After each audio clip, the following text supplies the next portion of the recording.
오늘은 누가복음 22장 47절에서 62절 말씀을 통해서 베드로의 실족, 회개, 회복이라는 제목으로 말씀을 전하고자 합니다. 우리가 이제 누가복음을 계속 읽어왔습니다. 누가복음을 통해서 예수님의 탄생에 대해서도 이 땅에 오시는 내용에 대해서도 봤고요. 사람으로 오셨고 누추하게 하나님이신 아들 하나님께서 정말로 초라하게 오신 그 장면도 봤습니다. 그리고 이제 무엇보다 중요한 3년 반 동안의 공생애를 이제 마치고 마지막 유월절을 행하는 모습을 우리가 누가복음 22장을 통해서 이제 봤습니다. 예수님은 제자들과 함께 마지막 유월절에 어린 양을 먹기를 바라셨다고 이야기를 했습니다. 그리고 주의 만찬을 행하시면서 이것을 주님 다시 오실 때까지 기억할 수 있도록 해라라고 이야기를 했습니다. 주님을 기억하고 주님의 계획을 기억할 것을 이야기했습니다. 그리고 또 이제 제자들에게 가룟유다가 배반하게 될 것을 예언을 하게 됩니다. 마귀의 계획을 하나님은 아셨고 예수님도 아셨습니다. 그래서 이것을 분명하게 이제 일어날 것에 대해서 이야기를 하게 됩니다. 이렇게 될 때 이제 제자들이 과연 이 배반자가 누구일까 서로 이제 물어보게 됩니다. 그렇게 시작했던 대화가 이제 누가복음 이제 23절에서 보시면 23절 이하에서 보시면 누가 가장 큰 자인가의 논쟁으로 변하게 됩니다. 결국은 이들은 예수 그리스도가 이 땅에 오셔서 왕으로 세우실 그 왕국이 이제 도래할 것이다라고 생각을 하게 됩니다. 그럴 때 내가 어떠한 자리에 앉게 될 것인가, 누가 더 높은 자리에 앉게 될 것인가, 예수님께서 누구를 더 귀하게 높은 자로 여길 것인가라는 것에 생각을 하게 됩니다. 그때 이제 예수님께서 이야기합니다. 섬기는 자가 으뜸이 되는 자다. 그리고 높아지려고 하는 자는 어린 자다라고 말씀을 하게 됩니다. 이 땅에서 섬기는 자가 다가오는 세상에서 다스리는 자가 될 것이다라고 예수님은 말씀을 하십니다. 그리고 이 모든 것들에 대해서 이야기를 할 때, 그리고 잡혀가는 것들에 대해서 이야기하고 할 때 베드로는 또 한번 이제 자신의 어떤 의지와 이런 것들을 표명을 합니다. 그런 일들이 절대 있을 수 없고 나는 배신하지 않을 것이며 이런 것들에 대해서 이야기를 할 때 예수님께서 그에게 수탉이 두 번 울기 전에 그때 죄송합니다. 왜 암탉이 나왔죠? 예, 예, 예. 다행히 여러분들의 웃는 모습을 제가 봤습니다. 예, 예, 수탉이 두 번 울기 전에 그때 이제 베드로가 세 번 예수님 부인할 것을 이야기를 하게 됩니다. 그렇게 이야기를 하면서 사탄의 시험에 들지 않도록 기도하라. 예수님이 제자들에게 기도하셨다고 이야기를 합니다. 그래서 예수님도 기도하셨기 때문에 그들 또 우리 믿는 신자들은 분명하게 우리는 시험에 들지 않게 기도해야 한다는 것을 이야기를 하게 됩니다. 그렇게 하고 이제 제자들을 데리고 겟세마네로 이동을 하게 됩니다. 왜냐하면 가룟 유다는 그렇게 생각을 했습니다. 겟세마네로 가면 맨날 그 밤에 겟세마네 쪽으로 기도하러 가는 것을 알고 있었기 때문에 그렇기 때문에 이제 유다의 계획은 예수님이 제자들과 함께 겟세마네로 갔을 때 그때의 많은 무리들과 함께 가면 잡을 수 있다라고 생각을 했었습니다. 그렇기 때문에 그 계획을 알고 이제 겟세마네로 가서 이제 기도를 하게 됩니다. 예수님께서 이제 마지막으로 기도를 하게 됩니다. 거기서 이제 베드로와 야고보, 요한을 데리고 가서 따로 가서 기도를 하고 또 이들을 두고 너희들은 기도해라라고 하고 어느 정도 거리 떨어져서 예수님께서 기도하는 장면을 우리가 지난주에 봤습니다. 인간으로서요 주님의 간절한 기도를 우리가 볼 수가 있었습니다. 솔직하게 나의 생각을 털어놓는 기도가 있었습니다. 그리고 반복적으로 3번 반복해서 기도했습니다. 간절함을 나타내는 그 기도를 우리가 볼 수가 있었고, 그러나 하나님의 뜻을 구하는 그러한 기도였습니다. 나의 뜻이 아니라 하나님의 뜻대로, 아버지의 뜻대로 할 것을 기도를 하게 됩니다. 어떠한 인간도 죽음과 고통 앞에서 이것을 그냥 기쁨으로 받기보다는 할 수만 있으면 피해갈 수 있으면 좋겠다라는 생각을 하게 마련입니다. 그래서 그러한 내용들을 솔직하게 기도했던 그러한 모습을 보게 됩니다. 정말로 이 세상에 유일하게 완전하고 흠없는 인간인 예수님께서 완벽한 기도를 하시는 것을 우리가 지난주에 보게 됩니다. 그렇게 이제 3번 기도를 마치고 이제는 족하다, 이제 시간이 되었다라고 말씀을 하시고, 그리고 오늘 본문으로 이어지게 됩니다. 오늘 본문은 오늘 본문뿐만 아니라 마태복음 26장 47절 이하, 그리고 마가복음 14장 43절 이하에서도 나오고 요한복음 18장 1절 이하에서도 나옵니다. 사실은 요한복음 18장 1절 이하에서 굉장히 구체적으로 나오는 것을 이제 볼 수가 있습니다. 그래서 오늘 이 그 복음서에 나와 있는 내용들을 같이 연계해서 보면서 이 사건들을 이제 보도록 하겠습니다.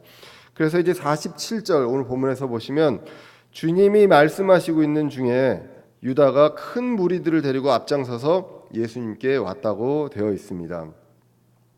그래서 유다가 같이 무리들과 온 게 아니라 조금 더 앞장서서 먼저 앞서서 왔습니다. 앞서서 와서 이제 계략은 무엇이냐면 유다가 이제 그 뒤에 오는 사람들은 예수님을 모르는 사람들도 있었던 것으로 보여집니다. 그렇기 때문에 예수님께서 유다가 입맞춤을 하는 사람, 그 사람이 바로 예수님이니 그 사람을 잡아가라라는 내용들로 이제 나오는 것을 보게 됩니다.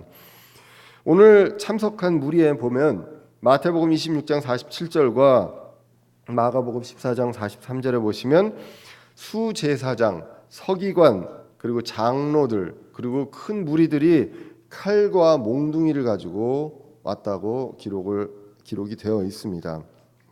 자, 그러면서 이제 마가복음 14장 44절에 보시면 가룟 유다가 이렇게 얘기합니다. 그분을 배반한 자가 이미 그들에게 암호를 주며 이르되 내가 입을 맞추는 사람이 바로 그 사람이니 그를 잡아 안전하게 끌고 가라 하고는 이렇게 나오게 됩니다. 그래서 무리들에게 이야기합니다. 가룟 유다가 내가 입 맞춘 사람이 있는데 그 사람을 잡으면 된다라고 이야기를 하게 됩니다. 그리고 작전대로 예수님께 먼저 접근을 합니다. 앞서서 먼저 접근을 합니다. 이것이 바로 사탄의 계략이었습니다. 그리고 나서 마태복음 26장 49절에 보면 문안 인사까지 합니다. 선생님이여 안녕하십니까 라고 인사까지 하고 입을 맞추게 됩니다. 자, 그렇게 됐을 때 이제 큰 무리가 뒤를 따라왔겠죠. 그래서 요한복음 18장에 보시면 그 내용에 대해서 이제 좀 자세히 기록이 되어 있습니다. 요한복음 18장 4절에 보시면 앞에 온 무리들을 보고 너희가 누구를 찾느냐라고 예수님이 그 무리들에게 물어보는 장면이 나오게 됩니다. 그때 그 장면들이 이제 쭉 나오게 되는데 요 전에 아까 이제 말씀드렸던 것처럼 가룟 유다가 와서 입 맞추는 그런 과정이 있었던 것으로 보여집니다. 왜냐하면 마태복음 26장 50절에도 이렇게 기록되어 있거든요. 예수님께서 그에게 이르시되 가룟 유다입니다. 친구야 내가 무슨 까닭으로 왔느냐 하시매 그때 그들이 와서 예수님께 손을 대어 그분을 붙잡거늘 이렇게 이제 나오게 됩니다. 그리고 이제 오늘 48절에 보시면 가룟 유다가 왔을 때 예수님께서 그에게 이르시되 유다야 내가 입맞춤으로 사람의 아들을 배반하느냐 하시니라고 말씀을 합니다. 이것은 예수님께서 유다에게 하신 말씀입니다. 먼저 와가지고 가룟 유다가 입맞췄을 때 예수님은 이 입맞춤이 무엇인지 알 수가 있었다는 것입니다. 그때 이제 순서로 보면 유다의 입맞춤이 먼저 있었다는 것, 그리고 예수님의 질문이 있었고요. 그리고 사람의 아들 배반하려 하느냐라는 내용이 나온 다음에 그 다음에 이제 무리들한테 요한복음 18장 4절 이하에서처럼 누구를 찾느냐라고 물어보게 됩니다. 그렇게 됐을 때 그 사람들이 대답을 합니다. 나사렛 예수다라고, 나사렛 예수를 우리가 찾는다라고 이야기를 합니다. 유다는 알고 있었지만 다른 사람들은 모르고 있었던 상황에서 예수님께서 누구를 찾느냐라고 물어보니까 그들이 나사렛 예수를 찾는다라고 이야기합니다. 그때 이제 6절에서 보시면 내가 그로다라고 얘기하니까 그 사람들이 놀랍니다. 놀라서 뒤로 물러서며 땅에 쓰러진다고 나오게 됩니다. 그리고 이제 18장 7절에 요한복음 18장 7절에 다시 물어봅니다. 누구를 찾느냐라고 물어봤을 때 그들이 나사렛 예수다라고 이야기를 하니까 18장 8절에 예수님께서 응답하여 이르시되 내가 너희에게 내가 그라고 말하였은즉 너희가 나를 찾거든 이 사람들은 그들의 길로 가게 하라라고 이야기를 합니다. 그래서 나는 잡아가되 제자들은 그 길로 가게 하라라고 분명하게 이야기하는 것을 보게 됩니다. 자, 이 구절을 나오면서 이제 18장 9절에 이렇게 얘기합니다. 이렇게 말씀하신 이유는 이것은 그분께서 하신 말씀 곧 아버지께서 내게 주신 자들 중에 내가 하나도 잃어버리지 아니하였나이다 하신 말씀이 성취되게 하려 함이더라. 이것은 이제 요한복음 17장 12절에 예수님께서 하나님께 기도하신 아버지 하나님께 기도하는 내용에 있었던 내용입니다.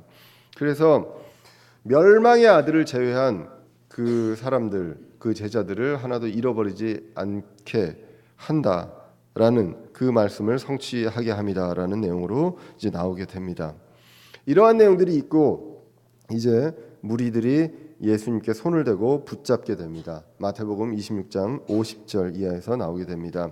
상대는요 큰 무리들입니다. 많은 무리들이라고 했습니다. 그리고 칼과 몽둥이도 있었습니다. 여기에는 보통 낮에 예루살렘 성전에서는 구름대 같이 많은 사람들이 있었지만 지금 여기에는 예수님과 11제자만 있습니다. 수적으로 이제 상대가 안 되는, 인간적으로 봤을 때는 수적으로는 도저히 상대가 안 되는 그러한 상황이 벌어져 있습니다. 사람으로 봤을 때는, 그러니까 인간적으로 봤을 때는 이길 수 없는 상황으로 보여졌겠죠. 자, 그때 이제 제자들이 보면은 이제 제자들은 칼이 있었습니다. 예수님께서 그 전에 우리 구절에서 칼을 준비하라고까지 이야기를 했거든요. 왜냐하면 예수님이 이제 떠나고 나면 너희들이 이제 보호해야 되고 방어해야 될 일이 있기 때문에 이제는 짐도 준비하고 먹을 거 입을 것도 준비하고 칼도 준비하라고 이야기를 했었습니다. 그런데 그 칼은 방어용으로 준비하라라는 것으로 이야기를 했었다고 말씀을 드렸습니다. 자, 제자들에겐 칼이 있었습니다.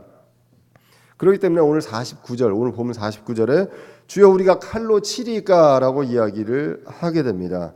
그리고 보면은 예수님의 어떤 허락 이런 것도 없이 바로 50절에 제자 중에 한 사람이 대제사장의 종의 오른쪽 귀를 베는 내용이 나오게 됩니다. 사람의 어떤 의욕과 그리고 어떻게 보면 용기일 수 있지만 그런 어떤 생각들이 앞서서 행동으로 먼저 나아가는 그러한 내용들이 이제 오늘 본문에서 나오게 됩니다. 다시 이제 요한복음 18장 10절로 가보면 이 내용이 어떻게 나오냐면 칼로 자른 사람이 칼로 들고 이제 대제사장의 종을 벤 사람이 바로 시몬 베드로라고 나오게 됩니다. 18장 10절에 그때 시몬 베드로가 칼을 가졌으므로 그것을 뽑아 대제사장의 종을 쳐 그의 오른쪽 귀를 뱉는데 그 종의 이름은 말고더라라고 합니다. 그래서 대제사장의 종의 이름이 말고입니다. 이 말고의 오른쪽 귀를 베드로가 잘라냅니다. 예수님이 허락하신 것도 아니었고요.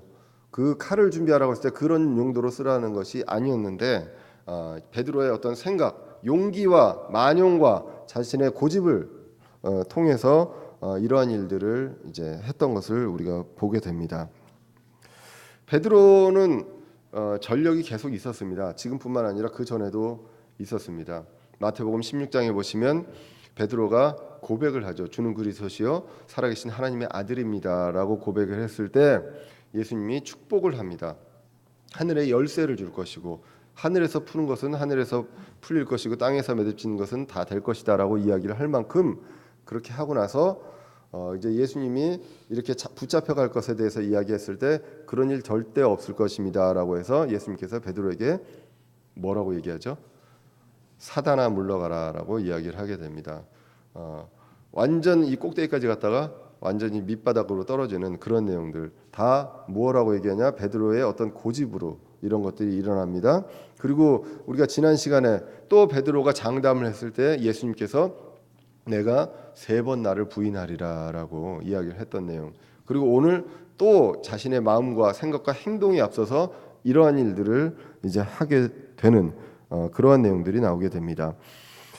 자, 그렇게 얘기했을 때 요한복음 18장 11절에 보시면 예수님께서 이렇게 말씀하십니다. 그때 예수님께서 베드로에게 이르시되 내 칼을 칼집에 꽂으라. 내 아버지께서 내게 주신 잔을 내가 마시지 아니하겠느냐 하시니라. 이거는 계획되어 있는 일이고 예수님께서 가야 할 일입니다. 그렇기 때문에 이러한 것들을 내가 분명히 할 것이다. 아버지의 계획대로. 사람이 주님의 계획을 막을 수 있느냐? 자신의 의지로 그럴 수 없다는 것입니다. 그것을 모르고 그런 행동을 하지만 그런 행동을 했다고 해서 하나님의 계획을 사람이 막을 수 없다는 것, 그것을 우리가 말씀을 통해서 보게 됩니다. 성경은 이야기합니다. 세상은 멸망으로 가고 있습니다. 멸망으로 가야 합니다. 그리고 이제는 적 그리스도의 세력이 득세하는 세상이 와야 합니다. 모든 세상은 성경에 반하는 쪽으로 가게 되어 있습니다. 앞으로 말씀을 전하는 것이 더 어려운 세상이 오는 것이 분명합니다. 그러한 세상으로 오는데 이러한 것들이 무엇이냐? 하나님의 계획이고 하나님의 뜻이라는 것입니다. 이런 것들이 올 때 아이고 좋습니다라고 따라가라는 얘기는 아니지만 우리가 이것을 막을 수 없다는 것, 이것은 우리가 분명히 알고 우리가 시험에 들지 않게 기도하고 우리는 흔들리지 않고 주님이 다시 오실 그날 주님을 바라보는 그러한 소망이, 우리에게 흔들리지 않은 소망이 있어야 한다는 것입니다.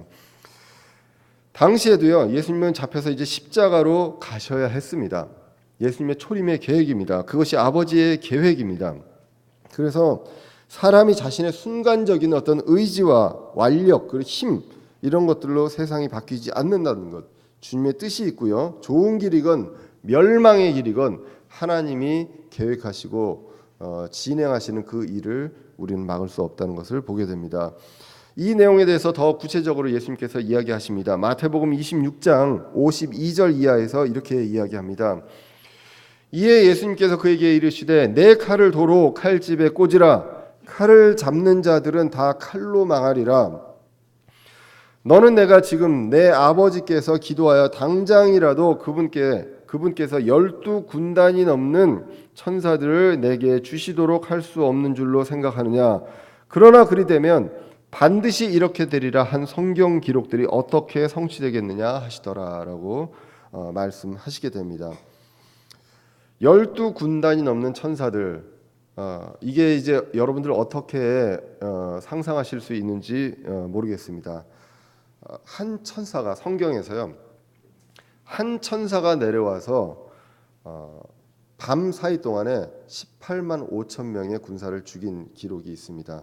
한 천사가 18만 5천 명까지 죽일 수 있다는 내용은 아닙니다. 그보다 더 죽일 수도 있지만 그러한 사례가 있다는 것입니다. 열왕기 하에 보시면, 열왕기하 19장 35절에 보시면 아시리아 왕 산헤립이 군대를 데리고 유다의 예루살렘으로 오게 됩니다. 히스기야 왕 때의 일입니다. 자, 이때 하나님께서 약속하신 그대로 이루어집니다. 주의 한 천사가요, 하나님의 한 천사가 와서, 한 천사입니다. 군단도 아니고요. 와서 밤사이 동안 18만 5천 명을 죽어서 송장으로 되었다라는 내용이 이제 성경에 나와 있습니다. 지금 보시면 아까도 말씀드렸지만 예수님 포함해서 12명입니다. 그리고 저쪽은 수적으로 상대에게 많은 사람들이 칼과 몽둥이를 가지고 왔습니다. 제자들이 뭐라고 했습니까? 칼 2자루가 있다고 그랬습니다. 그렇기 때문에 사람뿐만 아니라 제 아무리 뭐 중국의 그 무공을 많이 한다고 하더라도 지금 우리가 사람의 어떤 입장에서 봤을 때는 안 된다는 것을 알고 있습니다. 그런 상황에서 이제 예수님께서 이야기합니다. 이것이 사람 보기에 어떨지 몰라도 천사 하나만 와도 이렇고, 근데 기도를 하면 아버지께 기도해서 당장이라도 12군단이 넘는 천사들이 올 수가 있다. 그러면 지금 여기뿐만 아니라 로마라고 없앨 수 없겠습니까? 바로 그냥 반나절 만에 로마를 완전히 로마의 군사들 한 사람도 남김없이 다 죽여버릴 수도 있는 그러한 상황입니다. 그러한 상황인데 내가 이것을 안 하고 나는 아버지의 잔을 받는다라고 예수님께서 이야기를 하신 것입니다. 그래서 이러한 것들이 사람의 뜻으로 너희들 뜻으로 지금 막는다고 이렇게 될 일이 아니다라는 것을 분명하게 이야기하며 반드시 이렇게 되리라 한 성경 기록들을 성취를 해야 되지 않겠느냐라고 예수님께서 이야기를 하게 됩니다. 마음만 먹으면요 로마를 당장 없애고 그리고 하나님의 왕국을 하늘의 왕국을 이 땅에 당시에 세울 수 있었습니다. 그러나 예수님께서 신문 받으시면서 한 내용들을 보시면 무슨 내용인지 알 수가 있습니다. 요한복음 18장 36절에 대제사장 앞에서 신문 받을 때 예수님께서 이렇게 말씀하십니다. 예수님께서 대답하시되 내 왕국은 이 세상에 속하지 아니하니라. 만일 내 왕국이 이 세상에 속하였더라면 내 종들이 싸워서 나를 유대인들에게 넘겨주지 아니하였으리라. 그러나 지금은 내 왕국이 여기에서 나지 아니하느니라 하시니라. 그러므로 예수님께서 세우시는 왕국, 이 왕국은 지금에 있는 왕국을 뒤집어 엎어서 세우는 그러한 왕국이 아니라는 것입니다. 세상에 있는 왕들과 권력과 함께해서 이것을 이겨서 세우는 그러한 왕국이 아니라는 것. 우리가 예수님과 함께 다스리는 그 왕국은요, 지금 이러한 나라들과 상관이 없는 것이라는 것. 그것을 우리는 성경을 통해서 볼 필요가 있다는 것입니다. 자, 일단은 이렇게 해서 분위기가 험악해졌겠죠. 귀가 잘려졌으니까. 그러나 예수님은 이 험악해지고 있는 분위기를 이제 가라앉히십니다. 그래서 제자도 이제 살아서 내보낼 수 있게 하고, 그리고 대제사장 종의 말고도 고치게 됩니다. 누가복음 22장 51절로 돌아와서 보시면 예수님께서 응답하여 이르시되 너희는 이것까지도 허락하라 하시고 제자들에게 얘기합니다. 너희들은 이것까지도 허락하라 라고 이야기를 하고, 그리고 그 말고의 귀에 손을 대사 그를 낫게 하시더라 라고 기록을 하고 있습니다. 이것이 예수님의 마지막 기적입니다. 그리고 이제 계획대로 아버지의 잔을 받아들이러 가시게 됩니다. 사실 이 내용에 대해서 성경학자들 중에 특별히 이제 그 피터 러크만 목사님 같은 경우는 이렇게 얘기합니다. 여러분들 말고의 귀를 이제 베드로가 잘랐는데 예수님께서 어떻게 낫게 하셨을까요? 귀를 잡아다가 붙이셨을까요? 아니면 예수님께서 그냥 낫게 하셨을까요? 보통 여러분들이 상상 속에 생각해보면 떨어진 귀를 붙이셨을 거라고 생각하시겠죠. 근데 이제 피터 러크만 목사님의 저도 이제 그 주석을 보면서 느꼈던 거는 그렇지 않았을 수도 있겠구나라는 생각을 하게 됩니다. 왜냐하면 예수님께서 떨어진 귀를 잡아다가 그의 귀에 대시고 고치셨다고 하지 않고 예수님께서 그의 귀에 손을 대사 그를 낫게 하시더라라고 했거든요. 그래서 어떻게 보면 그냥 그 떨어진 귀보다 그냥 대고 고치셨다라고 그렇게 이제 의미를 부여하기도 합니다. 큰 의미는 아니더라도 일단 그렇다라는 것 이야기를 하게 됩니다. 어쨌든 이것이 예수님의 마지막 기적입니다. 이렇게 하고 이제 마지막으로 오늘 본문에 보시면 위선자들을 꾸짖는 장면이 나오게 됩니다. 누가복음 22장 52절 이하에서 보시면 그 뒤에 예수님께서 자기에게 온 수제사장들과 성전의 경비대장들과 장로들에게 이르시되 너희가 강도를 치듯 칼과 몽둥이를 가지고 나왔느냐 이렇게 말씀하시는 이유가 있죠. 사람들이 많이 없을 때를 타서 밤을 틈타서 그리고 예수님이 겟세마네에서 기도하시는 그 계획을 알고 이들이 왔다는 것. 그렇기 때문에 강도를 치듯 왔다라고 이야기를 합니다. 너희들은 모를 사람들이 아니지 않느냐. 수제사장들, 서기관들, 이 사람들은 원래 예수님을 죽이고 싶어 했지만 사람들이 무서워서 죽이질 못했던, 잡고 싶어 했지만 그러지 못했던 사람입니다. 그래서 사람의 수가 줄어들었을 때 공격하려고 했던 강도 같은 사람들, 인간의 계획과 작전으로 무언가를 하려고 했던 그 사람들입니다. 그래서 53절에 내가 날마다 너희와 함께 성전에 있었을 때에는 너희가 나를 치려고 손을 내밀지 아니하였도다. 그러나 지금은 너희 시간이요 어둠의 권세로다라고 이야기를 합니다. 그래서 이제는 원래는 그때가 아니었지만 이제는 너희의 시간이다. 그리고 어둠의 권세다라고 이야기를 합니다. 이제는 너희들 때가 맞다. 요한복음에서도 보시면 요한복음 7장과 8장에서 보시면 사람들이 예수님을 잡으려고 하는 내용들이 많이 나옵니다. 그런데 때가 이르지 아니했기 때문에 예수님을 잡지 못한 그런 내용들도 나오게 됩니다. 자, 그렇게 되고 나서 이제 붙잡히는 일이 이제 발생을 하게 됩니다. 그래서 마태복음 26장 56절에 보시면 이 모든 일이 일어난 것은 대언자들의 성경 기록들을 성취하려 함이니라 하시더라라고 하고, 그리고 이에 모든 제자들이 그분을 버리고 도망하니라라고 제자들이 이제 도망하게 됩니다. 그래서 제자들을 놔주게 됩니다. 이 내용은 이 성경 기록들은 무엇이냐? 스가랴서 13장 7절에 나오는 내용입니다.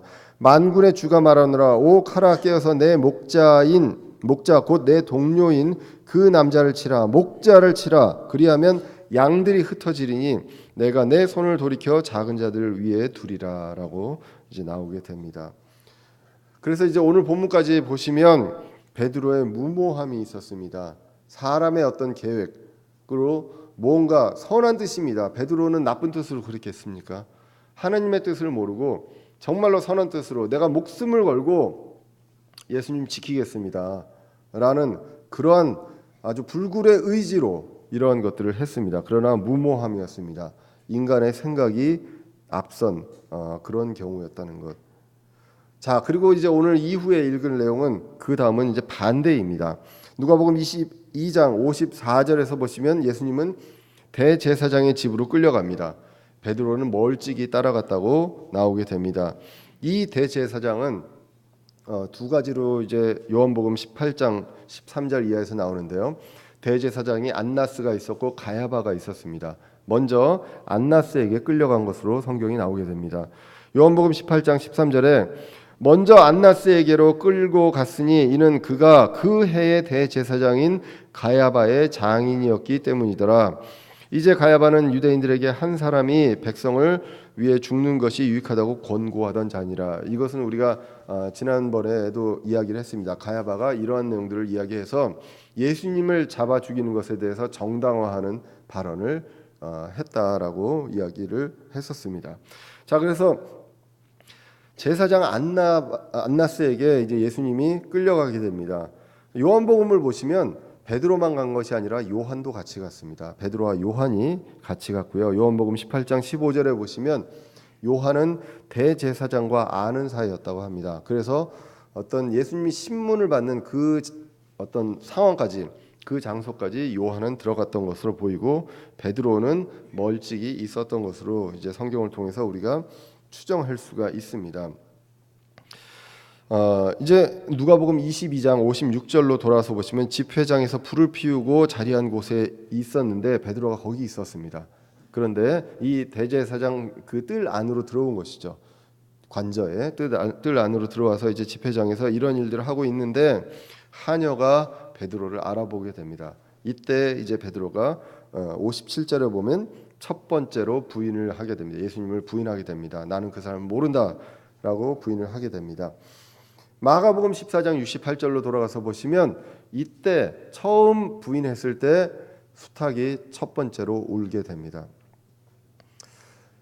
이 수탉이 우는 것은 어떻게 보면 하나님께서 그리고 예수님께서 베드로에게 한번 알려주는 것, 예수님께서 그러한 것들에 대해서 이런 일이 있을 것이라고 분명하게 이야기했습니다. 어떻게 보면 수탉을 통해서 이러한 것들을 베드로에게 한번 보여주시는 것이 아닌가, 성경학자들은 그렇게 이제 이야기를 합니다. 그래서 이 과정을 보고 성경학자들은 이렇게 이제 교훈을 이야기합니다.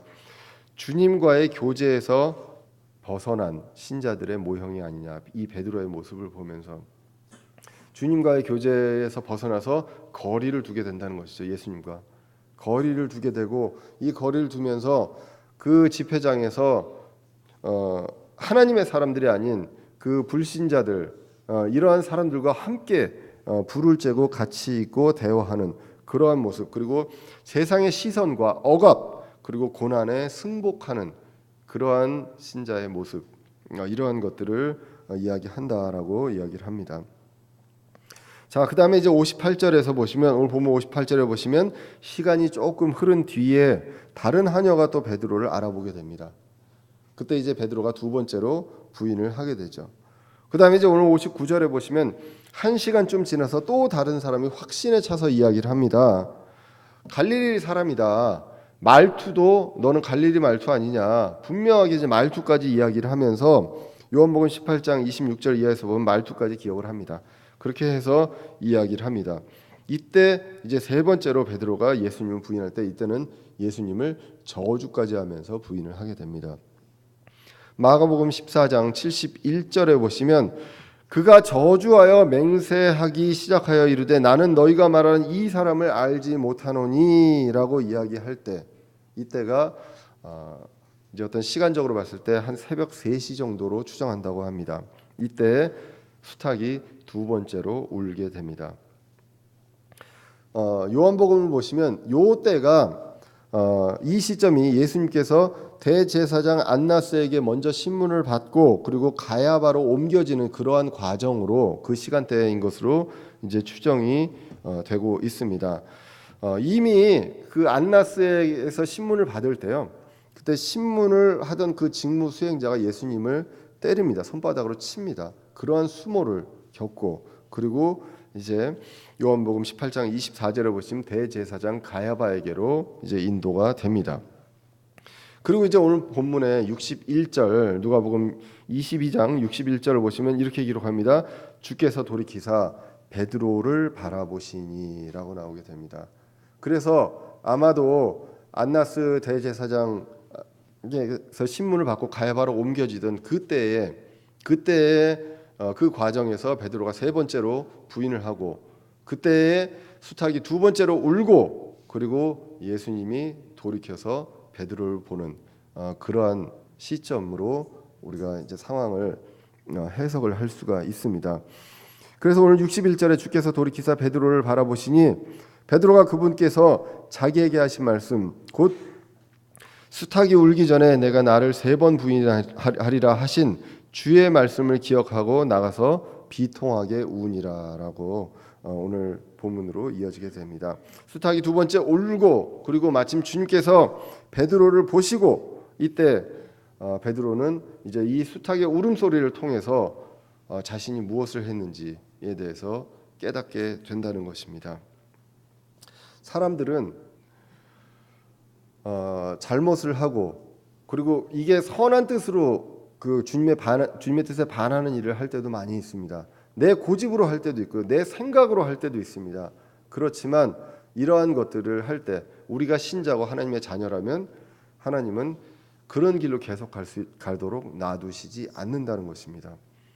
수탉의 울음소리를 통해서, 이러한 어떤 상황들을 통해서, 그리고 하나님의 말씀들을 통해서 우리를 바로잡아 가신다는 것, 그것이 바로 하나님이 우리를 지키시는 방법입니다. 특히나 제자들에게 예수님께서 하신 말씀이 있습니다. 요한복음 14장 26절에 위로자 곧 아버지께서 내 이름으로 보내실 성령님, 그분께서 너희에게 모든 것을 가르치시고 내가 너희에게 무엇을 말하였든지 너희가 모든 것을 기억하게 하시리라. 성령님께서 우리가 다른 길로 가려고 할 때, 하나님의 뜻과 다른 길로, 나의 고집으로, 나의 계획대로 가려고 할 때 수탉의 울음소리처럼 우리를 바로잡아 주시고 우리를 회개하게 하시고, 그리고 우리를 울게 하시고 그리고 우리를 다시 회복시켜주는, 관계를 회복시켜주는 그러한 일을 한다는 것, 그것을 오늘 본문을 통해서 이제 다시 한번 보게 됩니다. 오늘 본문을 이제 요약하고 교훈을 한번 보려고 합니다. 첫 번째로 주님은 계획된 잔을 마시게 됩니다. 기도로 준비를 마치셨습니다.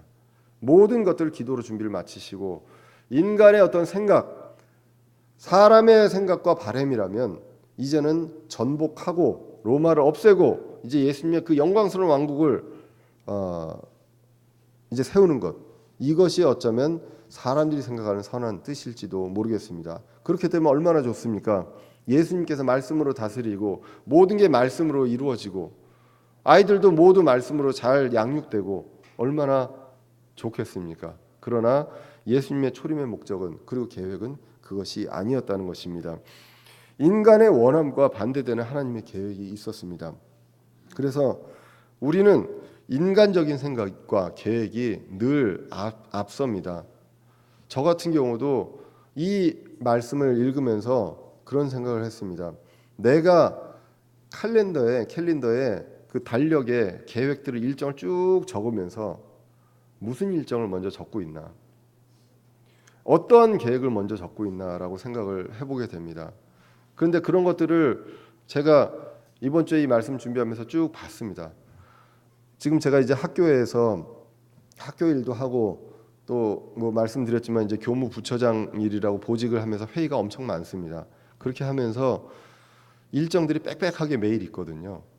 그 뭐 여러 지역들도 많이 다니고 하는데, 그러한 기록들을 쭉 봤을 때, 퍼센티지 봤을 때 내가 과연 하나님의 뜻, 그리고 말씀을 통해서 하나님의 뜻을 생각하고 그 계획을 생각하는 일보다 정말 그 많은 일, 대부분의 일들이 내 생각과 계획으로 다 채워져 있더라고요. 저만 그런 거죠?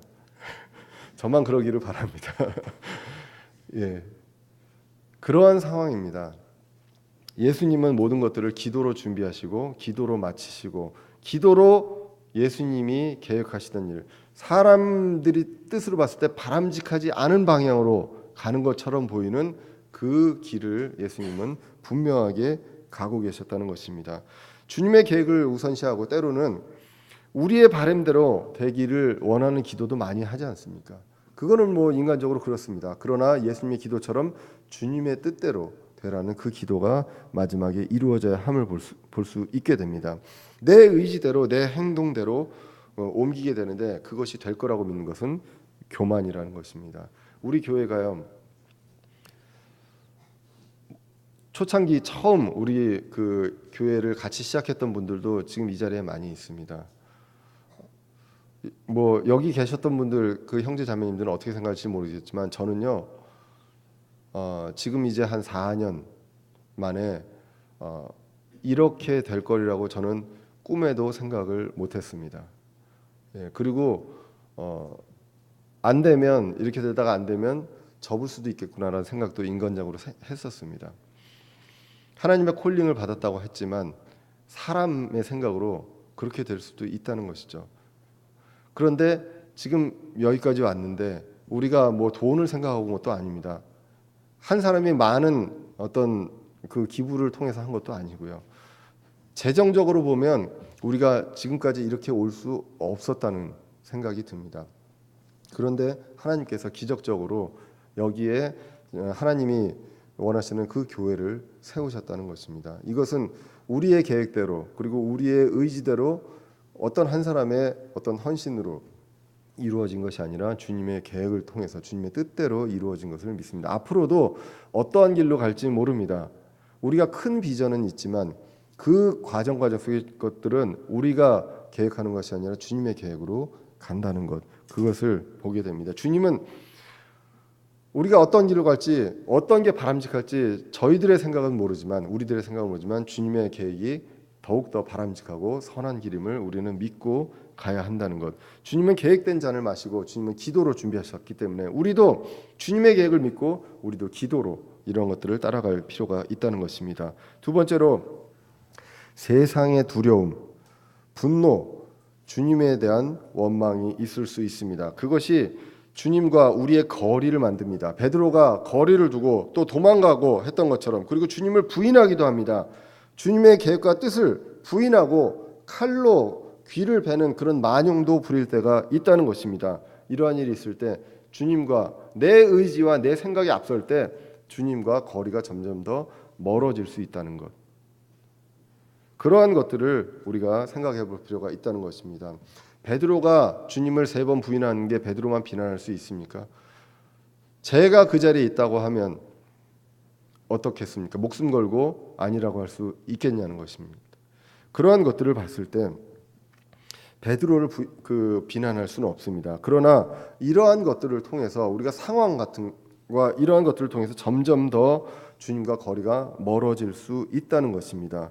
불신자와 함께하고 그리고 마귀의 세상에서 그러한 것들에 더 관심을 갖고 하는 시간들이 점점점 많아지고, 그리고 형제 자매와 아끼고 같이 지체들과 같이 우리 신앙적인 것들을 나누고 자라갈 수 있는 시간이 줄어들 수 있다는 것입니다. 우리는 그것을 분명히 기억할 수가 있습니다.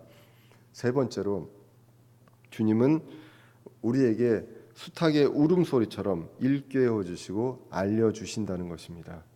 우리가 그 길로 가게 그냥 놔두는 것이 아니라 이것을 주님께서 지키시고 회복시키신다는 것입니다. 주님을 잡으러 온 무리들에게 제자들을 가게 하라고 하셨습니다. 이것도 주님의 오래전 계획이었습니다. 그것을 다 이루셨습니다. 베드로가 주님을 부인한 것도 주님의 예언이었습니다. 그런데 거기에서 놔두시는 것이 아니라 그들을 이끌어내시고 잃어버리지 않으신다는 것, 그것이 바로 주님의 분명한 약속이었습니다. 요한복음 17장 12절에 아까도 말씀드렸지만 내가 그들과 함께 세상에 있을 때에 아버지의 이름으로 그들을 지켰나이다 라고 이야기를 했습니다. 아버지께서 내게 주신 자들을 내가 지켰고 멸망의 아들 가룟 유다, 멸망의 아들 외에는 그들 중에 하나도 잃어버리지 아니하였으니 이것은 성경 기록을 성취하려 함이니이다.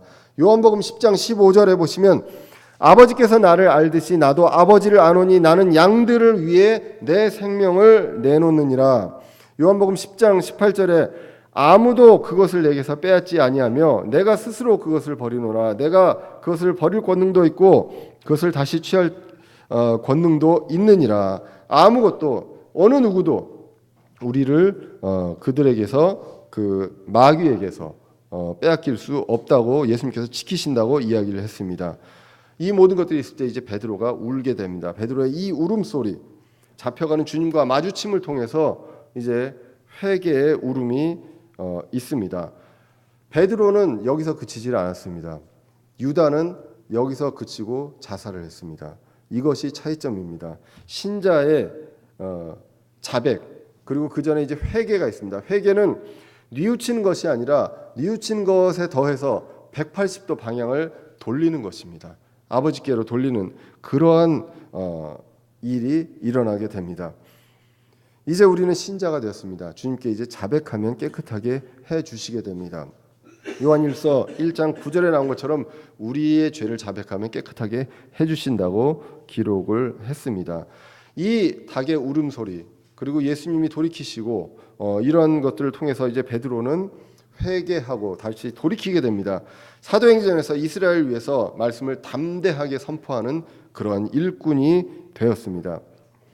주님은 우리가 실망하고 실족해서 떨어져 나가게 놔두시지 않는다는 것, 회복의 길을 분명하게 주시고 닭의 울음소리를 통해서, 그리고 성령님을 통해서, 말씀을 통해서, 또 상황을 통해서 우리를 지키신다는 것을 여러분들 아마 인생에서도 많이 느끼셨을 것입니다. 마지막으로 베드로에게 이제 회복의 말씀을 주시는 게 이제 요한복음 21장에 나오게 되죠. 어떻게 됩니까? 부활하신 후에 내가 나를 사랑하느냐라고 3번을 묻게 됩니다. 그리고 나의 양들을 먹이라라고 이야기를 하게 되죠. 이제 베드로는 그 확신을 갖고 이제는 나가게 됩니다. 베드로는 실족했습니다. 두려움이 있었고 어떻게 보면 분노도 있었습니다. 그러나 실족을 했고요. 숱하게 울음소리와 이런 것들을 통해서 그 베드로는 회개의 눈물을 흘리게 됩니다.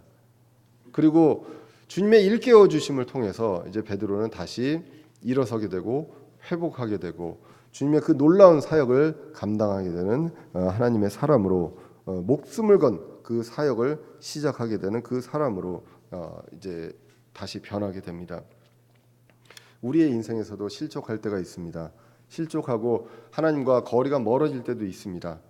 그러나 그때에 주님께서 주시는 숱하게 울음소리 그리고 그 상황을 통해서 말씀하시는 그 말씀 그것들에 귀 기울이고 우리가 다시 신자로서 죄를 자백하고 깨끗하게 되고 그리고 주님께 기도할 때 시험에 들지 않게 기도할 때 주님은 다시 관계를 회복시켜 주시고 크게 우리를 주님의 계획을 위해서 쓰실 수 있게 된다는 것을 오늘 말씀을 통해서 보게 됩니다. 베드로의 실족과 회개와 회복을 통해 우리의 삶의 회복을 위해 일깨우시는 늘 우리를 일깨워 주시는 주님을 의지하고 그리고 그분의 계획이 우리의 계획보다 우선되는 그러한 저와 여러분들 되시기를 간절히 기원합니다. 기도하겠습니다. 살아계신 하나님 아버지 오늘도 부족